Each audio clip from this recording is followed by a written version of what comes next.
अस्सलाम वालेकुम जी, मेरा नाम है डॉक्टर फुरकान आरिफ अस्सलाम वालेकुम, my name doctor Mohammad Abdul Rahman. और आज की इस वीडियो के अंदर हमारा टॉपिक ऑफ डिस्कशन है कि जो न्यू बॉर्न पपीज़ होते हैं या मदर बच्चे देने के बाद उसको किस तरह से ख्याल रखना चाहिए बच्चों का या मदर का, किस तरह से कौन कौन से ऐसे पॉइंट्स हैं जो हम लोगों ने देखने होते हैं ताकि बच्चे हेल्दी रहें, मदर में कोई इशू ना आए या बच्चों के अंदर कोई मसला ना आए। तो ये सारी हम लोग पॉइंट्स जो हैं वो इस वीडियो के अंदर डिस्कस करेंगे। डॉक्टर अब्दुल रहमान हमें ये गाइड करेंगे कि जो बच्चा पैदा हो जाए तो उसके फ़ौरन बाद हमें क्या जो स्टेप्स हैं उनको फॉलो करना चाहिए। जी डॉक्टर साहब। सर, जब जैसे ही किटन है, कैट का या पप है, डॉग का पैदा हुआ है तो उसमें सबसे पहले तो आपने ये देखना है कि ना जो किटन है वो आपने उसको ड्राई करना है। एक टॉवल ले, आपके पास एक टॉवल मौजूद होना चाहिए। उसके साथ आपने जो बेबी है उसको आपने अच्छी तरह ड्राई करना ताकि उसके वो जितनी भी सिक्रीशन वगैरह या जितने भी फ्लूइड वगैरह लगा है वो अच्छी तरह साफ़ हो जाए। फिर आपने उसको उसकी जो है मदर है उसी के पास रखना है, आपने उससे सेपरेट नहीं करना क्योंकि मदर जो होती है अपने फीटस को लीक करती है। तो इससे बच्चे का फ़ायदा होता है, एक तो उससे इसकी रेस्पिरेशन ठीक हो जाती है, एक बॉडी के जब रब करती है अपनी जो मदर है अपने टंग से अपने बच्चे को रब करती है तो इससे एक बॉडी के अंदर हीट प्रोड्यूस होती है। तो इससे बच्चे को एक हीटिंग सेटअप भी मिलता है और एक जब भी बच्चा माँ के करीब रहता है तो माँ की बॉडी से भी हीट के करीब रहता है तो बच्चे के अंदर। दूसरी चीज़ जो आपने करनी होती है इसमें ये होता है कि बच्चे की जो अम्ब्लाइकस होती है अगर तो वो देख रहे नेचुरली डिटैच हो गई है, अगर नहीं हुई तो आपने उसको कट करके उसको थोड़ी सी पायडिन लगानी होती है। अम्ब्लाइकस बेसिकली हम कह रहे होते हैं कि बच्चे की बेली के ऊपर एक कॉर्ड टाइप होती है जिससे बच्चा जो होता है यूट्रस में अपनी मदर से न्यूट्रिशन वगैरह ले रहा होता है। तो जैसे ही बच्चा पैदा होता है आपने उस कॉर्ड को कट करना होता है, उसके ऊपर पायडिन वगैरह लगानी होती है ताकि वहाँ पर इन्फेक्शन ना हो जाए। तो सबसे ये तो जैसे मोस्ट कॉमन चीज़ें हैं। और फिर आपने इसे देखना होता है कि बच्चों जो हैं उन्होंने एक जो अपने 1-2 घंटे के अंदर मदर फीडिंग स्टार्ट की है या नहीं की, मदर को जो मिल्क फीडिंग करवानी होती है।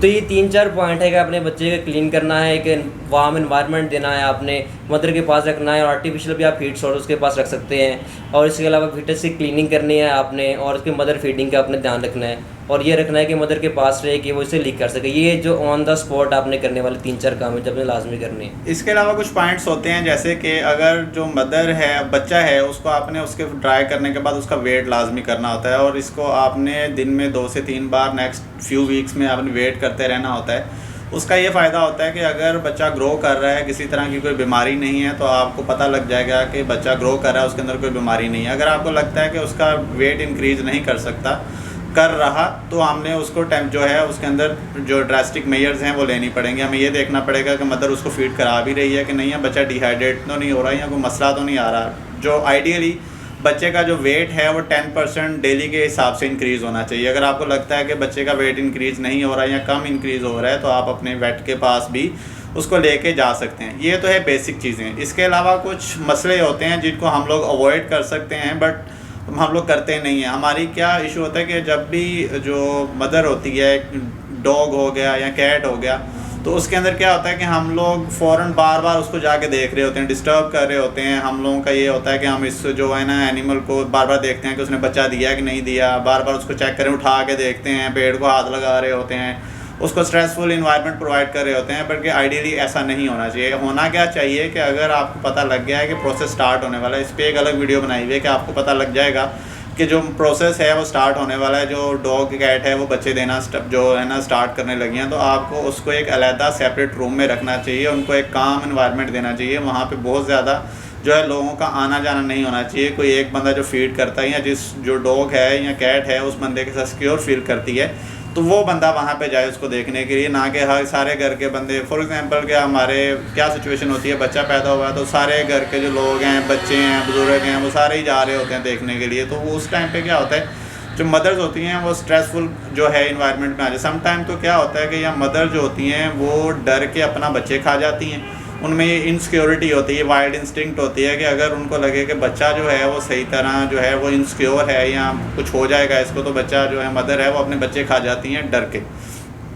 दूसरा क्या होता है कि वो इसको इतनी समटाइम ये होता है कि बच्चे को अटेंड ही नहीं करती। इसी जो स्ट्रेस के इन्फ्लुएंस में जो मदर होती है वो बच्चे को अटेंड नहीं करती, दूध नहीं पिलाती। इसके अलावा क्या होता है कि अगर फर्स्ट टाइम जो मदर होती है तो वो उसको चाहिए आइडियली कि उसको साइड पे लेटे बच्चों को सक करने की अपॉर्चुनिटी दे। बट अगर आपने उसको इतना स्ट्रेसफुल इन्वायरमेंट दे दिया, वो जैसे बैठती हैं नॉर्मली वैसे बैठ जाएगी, बच्चे जो है वो सक नहीं करेंगे, डिहाइड्रेट होकर एक्सपायर होने लग जाएंगे। बच्चे जो मोस्टली मरते हैं पैदा होने का जो फूड ना मिलने की वजह से या डिहाइड्रेट होने की वजह से मरते हैं, जो कि हम सिर्फ ये हम चेक ही नहीं करते कि बच्चे को दूध पिला भी रही है मदर के नहीं पिला रही है। ये सारे इश्यूज जो हैं हमने अवॉइड करने होते हैं। हमने मदर को एक प्रॉपर टाइम देना होता है, उसको से एक स्पेस देनी होती है कि वो अपने बच्चों को लिक कर सके, ग्रूम कर सके, उसके साथ टाइम स्पेंड कर सके। अगर आपकी मोस्ट ऑफ द टाइम आपकी किसी तरह की इंटरवेंशन जो है वो मदर को रिक्वायर नहीं होती, आप उसको एक दिन चेक करें। अगर आपको लगे कि बच्चे जो मदर है बच्चे खा रही है, बच्चों के ऊपर बैठ रही है, या उसको कोई इस तरह के हार्म जो है प्रोवाइड कर रही है, या दूध नहीं दे रही, या उसको दूध पिला नहीं रही, तो फिर आपको इंटरवीन करना चाहिए। आपको मिल्क रिप्लेसर्स की तरफ जाना चाहिए या इस तरह की चीज़ों की तरफ जाना चाहिए। अगर सारी चीज़ें नॉर्मल हैं, बच्चों को ग्रूम भी मदर कर रही है या सब कुछ कर रही है, तो फिर भी आपको किसी तरह की कोई चीज़ करने की ज़रूरत नहीं होती है। तो ये सर चीज़ें होगी उस हवाले से कि अगर मदर बेबी के साथ है, लेकिन दूसरी कंडीशन आती है कि कई दफ़ा मदर की डेथ हो जाती है, कई दफ़ा कोई ऑर्फन बेबी आपके पास आ जाता है या आपको कोई गिफ्ट कर देता है बेबी इसमें, तो इसमें मोस्ट प्रोबेबली सबसे लोग ज़्यादा गलती ये करते हैं कि ना कहते हैं कि बच्चा दूध पीता है तो बच्चे को गाय का दूध पिलाना शुरू करते हैं। सबसे मोस्ट कॉमन प्रॉब्लम इसी वजह से आती है। उसकी वजह होती है कि दूध पिला देते हैं, आप गाय का दूध देते हैं बच्चे को, उससे उसका पेट ख़राब हो जाता है, उसका डायरिया लग जाता है, डिहाइड्रेशन हो जाती है और उसकी डेथ हो जाती है। और कई दफ़ा होता है कि जब एनिमल डायरिया होता है और डायरिया के बाद हाइपोथर्मिया में चला जाता है एनिमल, और उसकी वजह से भी ये भी एक मेजर काज है हाइपोथर्मिया डायरिया के साथ बेबी की डेथ का। तो आपने ये ख्याल करना है कि जैसे ही आप फोस्टर ऑर्फन बेबी को आप केयर कर रहे हैं तो आपने लाजमी इस चीज़ केयर करना है कि आपने उसे कैटल का मिल्क नहीं देना। हमेशा जो है इनके लिए जो प्रीपेड स्पेसिफाइड मिल्क रिप्लेसर आते हैं आपने उन्हीं को यूज़ करना है। और कम से कम 1 मंथ तक तो लाजमी होता है कि बेबी के लिए आप सिर्फ मिल्क रिप्लेसर यूज़ करें। उसके बाद अगर 1 मंथ से एज उसकी ज़्यादा हो जाती है, अगर वो 6 मंथ और 6 वीक और 7 वीक में चला गया है, तो फिर उसमें आप आहिस्ता आहिस्ता का यखनी वगैरह जैसे चिकन सूप है या जेली फीड आती है माइल्ड सी, वो ऐड करना स्टार्ट कर देते हैं। और इसके अलावा जैसे ही उसकी एज चली जाती है 7 वीक से ऊपर चली जाती है, तो 7 वीक के ऊपर जाने के मतलब इनके टीथ वगैरह प्रॉपर्ली डेवलप हो सकते हैं, तो इसका मतलब है कि बेबी और हार्ड फूड पे भी आप शिफ्ट कर सकते हैं। तो फ्रीक्वेंसी ऑफ फीडिंग की जो होती है कि उसमें ये है कि जैसे ही जो अब बच्चा है आपने केयर करनी है, उसकी जो बेबी की जो मदर है वो उसके साथ नहीं है। अगर आप आर्टिफिशियल मिल्क रिप्लेसर यूज़ कर रहे हैं तो जैसे ही फर्स्ट मंथ का बेबी है उसके लिए आपने लाजमी ख्याल रखना है कि जो इसकी फीडिंग है वो 1 से 2 घंटे बाद आपने दिन में करवानी होती है लाजमी। या अगर पप है तो उसमें दिन के अंदर आपने 3 घंटे बाद अपने रिपीट करना है। लेकिन इसमें ये करना होता है कि 3 घंटे आपने 24 घंटों में नहीं करना होता, सिर्फ डे टाइम में आपने 3 घंटे बाद की 5 से 6 तक फीडिंग करनी है, नाइट को आपने कुछ बीच में स्किप करना होता है। और किटन जो है कैट के किटन है इसमें भी आपने ये चीज़ फॉलो करनी है कि फर्स्ट मंथ में आपने इस तरह केयर करनी होती है। इसके बाद 1 मंथ के बाद जैसे ही वो 6 वीक के बाद जैसे ही 5 वीक और 6 वीक में चला जाएगा आप इसकी फ्रिक्वेंसी कम कर देंगे, तो इसको बजाय कि 3 घंटे बाद 4 घंटे पे ले आएंगे। फिर उसके बाद 7 वीक के बाद जैसे ही उसकी लिक्विड डाइट पे शिफ्ट कर देंगे उसको, और फिर हार्ड फूड में 8 वीक के बाद, क्योंकि 8 वीक का जो पीरियड है 2 मंथ की है जिनकी कंप्लीट वीनिंग का टाइम होता है। उसके बाद इसको नॉर्मल फीडिंग जो जैसे ही कैट फूड आ रही है मार्केट में आप उस पर इसको शिफ्ट कर सकते हैं, इसका कोई इशू नहीं होता। जो मदर होती हैं, अगर आपको लगता है कि आपके जो किटन है या पपी है उसके साथ मदर नहीं है, तो उसके अंदर कुछ चीज़ें मैं ऐड करना चाहूँगा कि उसमें ये होता है कि आप जो किटन होता है उसको आपने मदर का जो लिक करती है अपने बच्चों को, उसके लिक करने से जो क्या होता है कि बच्चे को स्टूल आता है, बच्चे को यूरिन पास होता है। अगर आपको लगता है कि मदर नहीं है या मदर उसको अटेंड नहीं कर रही या बिल्कुल ऑर्फन है बच्चा, तो उसमें क्या होता है कि आपने उसको एरिया रब करके आपने उसको यूरिन करवाना होता है, आपने उसको स्टूल भी पास करवाना होता है। वो खुद नहीं पास कर सकेगा, ये सारा एक मदर के ऊपर डिपेंडेंट होता है। आपको वो जो मदर काम करती है वो आपको करना पड़ेगा। उसकी बैली के ऊपर कॉटन से या किसी सॉफ्ट कपड़े से थोड़ा सा मसाज करना पड़ेगा जिसकी वजह से वो स्टूल पास करे। थोड़ा सा उसके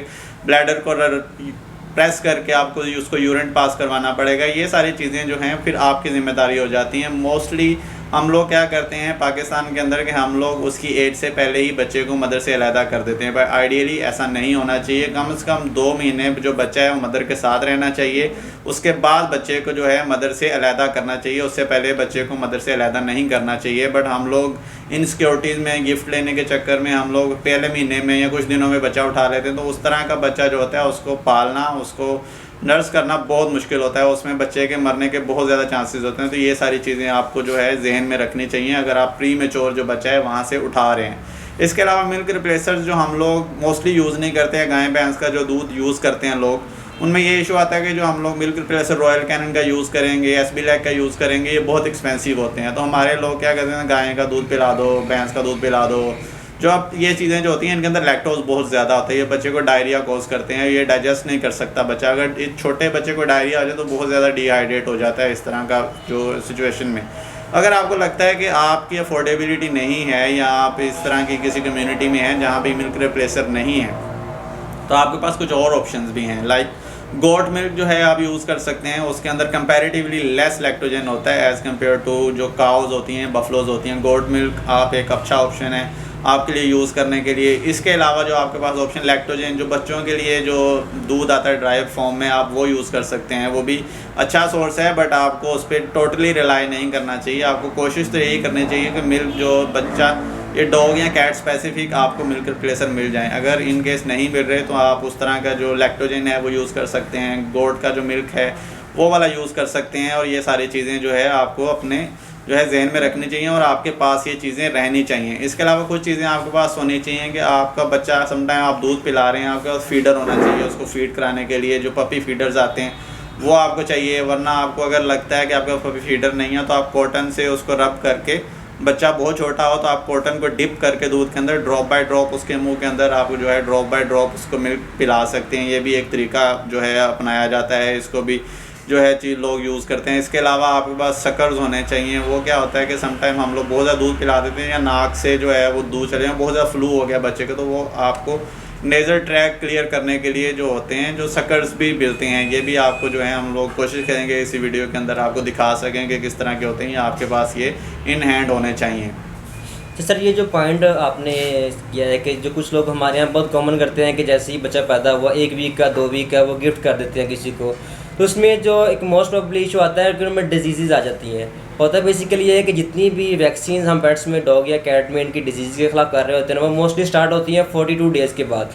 उससे पहले हम वैक्सीन कर नहीं सकते कि इनका जो इम्यून सिस्टम होता है एक बेबी का वो इतना डेवलप नहीं हुआ था कि वो वैक्सीन को बियर कर सके या वैक्सीन के को एज अ वैक्सीन लेके उसके खिलाफ इम्यूनिटी बना सके। तो उसमें होता यह है कि 42 डेज से पहले जैसे ही बच्चा अपनी अपनी मदर से मिल्क फीडिंग कर रहा होता है तो उसे मिल्क के अंदर ही स्पेसिफिक एंटीबॉडीज़ आ रही होती हैं जो बेबी को प्रोटेक्ट करती हैं मुख्तलिफ इन्फेक्शन डिजीज़ के ख़िलाफ़। लेकिन लोग क्या करते हैं कि जैसे ही उसको बेबी को वहाँ से अलग कर देते हैं तो बच्चा अपनी माँ का दूध नहीं पी रहा होता, तो उसकी वजह से क्या होता है कि जो उसको इम्यूनिटी जो उसको प्रोटेक्शन इन्फेक्शन के ख़िलाफ़ अपनी माँ के दूध से मिलनी थी वो नहीं मिलनी। मिल्क प्रेशर से भी इवन इतनी प्रोटेक्शन नहीं हो पाती उसकी डिजीज़ के ख़िलाफ़, क्योंकि उसमें भी इस तरह के ख़ास एंटीबॉडीज़ या इम्यूनिटी के बूस्टर नहीं होते उसमें। तो ये एक बड़ा एक मसला आता है कि पप्स के अंदर के जो लोग अर्ली एज में माँ से सेपरेट कर देते हैं, इतनी छोटी एज में ना वैक्सीन हो सकती है डिजीज़ के ख़िलाफ़ और ना ही इनके पास जो माँ के दूध से इनको इम्यूनिटी मिल रही होती है। तो ये एक बड़ा इंपॉर्टेंट उनके डेड हो जाती है बच्चों के अंदर के इन्फेक्शन आता है ट्रीटमेंट की, इवन के ट्रीटमेंट को भी रिस्पांस नहीं करते, इतना सीवियर इन्फेक्शन आता है इनमें, ना इम्यूनिटी होती है इनमें और ये ट्रीटमेंट को रिस्पांस नहीं करते, तो इनमें डेथ का एक बहुत कॉमन काज है ये तो एक सारे जो है बच्चे के रिलेटेड हमने सारे इश्यूज़ देख लिए। इसके अलावा जो बच्चा देने के बाद मदर्स के अंदर भी बहुत सारे इश्यूज़ आपको देखने को मिलते हैं। उनके अंदर मेजर इशू ये आता है कि जो यूट्रस होता है उसके अंदर जो है प्लेसेंटा रह गया है, कोई बच्चा रह गया है पेट के अंदर या इस तरह की कॉम्प्लिकेशन हो गई है, तो मदर के जो है वो सारे जो है आपको बड़ी किस्म की मोर्टेलिटीज़ देखने को मिलती है। मदर खाना पीना छोड़ देती है, वॉमिटिंग स्टार्ट कर देती है और इवन इन्फेक्शन होने से मदर की डेथ भी हो सकती है। तो इस तरह की सिचुएशन में क्या होना चाहिए कि आप जो है अगर आपको लगता है कि मदर ज़ोर लगा रही है, बच्चे दे चुकी है फिर भी ज़ोर लगा रही है, अनकंफर्टेबल इधर उधर फिर रही है, एक जगह सेटल नहीं हो रही या बहुत ज़्यादा एक जो है उलझन में है, तो आपको फ़ौरन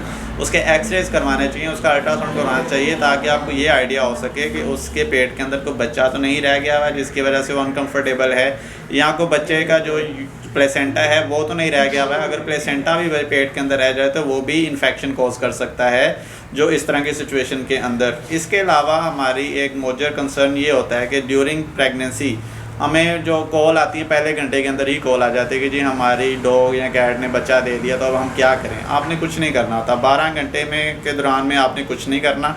आपने मदर को प्रॉपर टाइम देना है, स्पेस देनी है ताकि वो प्रॉपर बच्चों को डिलीवर कर सके। अगर आपको लगता है कि 12 घंटों के अंदर बच्चे डिलीवर नहीं किए कैट या डॉग ने, देन आपको डॉक्टर के पास लेके जाना होता है। उस टाइम पे ऑप्शंस क्या होते हैं, उस टाइम पे आपके पास मेडिसिनल ऑप्शंस भी होते हैं। 12 घंटे के 24 घंटे के अंदर अंदर आप मेडिसिन ट्राई कर सकते हैं। मेडिसिन से जो है बच्चे जो डिलीवर करवाने की कोशिश कर सकते हैं। अगर तो लगता है किसी वजह से जो मदर है वो बच्चा डिलीवर नहीं कर रही, या उसके भी मल्टीपल रीजंस हैं, मदर जो है बहुत ज़्यादा लीटर है, वो ज़ोर लगा के थक चुकी है, वो ज़ोर नहीं लगा रही, बच्चा पुश नहीं कर पा रही।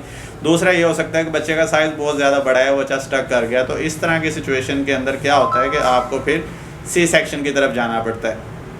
सी सेक्शन के अंदर भी हमारे पास डिफरेंट ऑप्शंस आते हैं। सी सेक्शन में हम लोग क्या करते हैं कि हमारे यहाँ तो हम लोग सी सेक्शन में उसको कट दे के जो बेबीज़ हैं वो रिमूव कर दें, या तो ये होता है कि हम लोग उसकी ओवरीज और यूट्रस को रिमूव कर दें। तो ये चीज़ हमने देखनी होती है। अगर तो जो मदर है उसका प्रॉपर जो मिल्क जो है ग्लैंड्स जो है मेमरी ग्लैंड्स हैं जहाँ से बच्चों ने दूध पीना वो डेवलप हो गए हुए हैं, देन आप उसकी ओवेरियोस्टेक्टमी कर सकते हैं, उसकी ओवरीज रिमूव करवा सकते हैं या इस तरह के इश्यूज़ कर सकते हैं। अगर आपको लगता है कि अभी उसके मेमरी ग्लैंड्स डेवलप ही नहीं हुए, दूध आया ही नहीं है, अभी मदर ड्राई है, तो आपको उसको जो है ओवीएच नहीं करनी चाहिए, ओवेरियोस्टेक्टमी की तरफ नहीं जाना चाहिए। तो ये चीज़ का आपको ख्याल रखना चाहिए। इसके अलावा एक और ऑप्शन मदर के अंदर देखने में मिलता है कि उसको जो मिल्क लेट डाउन है वो स्टार्ट ही नहीं हुआ, उसने दूध ही देना जो है भी स्टार्ट नहीं किया, उसकी निपल्स के अंदर दूध ही नहीं आया। तो इस चीज़ के लिए भी आप उसको मेडिसिन दे सकते हैं। उसके लिए आप ऑक्सीटोसिन के इंजेक्शन होते हैं वो दे सकते हैं। इसके अलावा मेटाक्लोप्रोमाइड होता है वो भी आप यूज़ कर सकते हैं, वो भी मिल्क लेट डाउन के अंदर बहुत हेल्पफुल होता है। ये सारी चीज़ें जो आप मेडिसिन यूज़ कर सकते हैं, या आपका वेट होता है वो आपकी प्रॉपर डोज बना के आपको जो है वो गाइड करता है। आपकी मदर की जो सिचुएशन है जो ये डॉग और कैट की, उसके अकॉर्डिंग आपको मेडिसिन गाइड की जाती हैं। अगर आपको लगता है कि आपका कोई जो इस तरह का इशू आप फेस कर रहे हैं प्रेगनेंसी के रिलेटेड, या हमने कोई ऐसा टॉपिक है इस वीडियो के अंदर मिस किया, तो आप हमें कमेंट बॉक्स में कमेंट कर सकते हैं। अगर आपको लगता है कि आपकी जो फीमेल डॉग या कैट है उसको बर्थ में कोई इशू है, या आप किसी तरह से कोई कंसर्न है, तो आप हमारे लाहौर और इस्लामाबाद ब्रांचेज में अलियान वेटनरी हॉस्पिटल 24/7 विज़िट कर सकते हैं, और वहाँ पे अपने जो डॉग हैं वहाँ पे अल्ट्रासाउंड एक्सरेज की फैसिलिटीज़ अवेलेबल हैं। आप ऑन द स्पॉट उसको चेक करवा के ट्रीटमेंट करवा सकते हैं, ताकि आपकी जो डॉग है कैट है उसके जो बच्चे हैं उनकी जान बचाई जा सके। होपफुली आपको ये वीडियो काफ़ी इन्फॉर्मेटिव लगी होगी। अगर आपका इस टॉपिक रिलेटेड कोई भी क्वेश्चन हो तो काइंडली कमेंट बॉक्स में कमेंट करें। Thank you very much. अल्लाह हाफिज़।